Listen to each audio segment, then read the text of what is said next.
Oh, YouTube, here's another project we're working on. This refrigerator got some water damage. You see the damage? And I was going to replace the refrigerator. Then I decided to go ahead and give it a new trim. And what we did is, originally it was like that. You take it off and you cut some wood and you use liquid nail.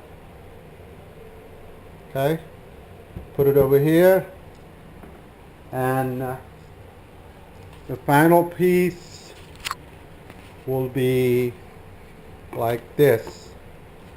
So this is what's going to cover it. This is what it's going to look like. Okay, and I think that will take care of the problem. No more issues. So you may want to do this. And we also use varnish to paint it. Okay?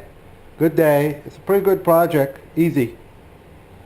Instead of changing the refrigerator, we are done. Whoop.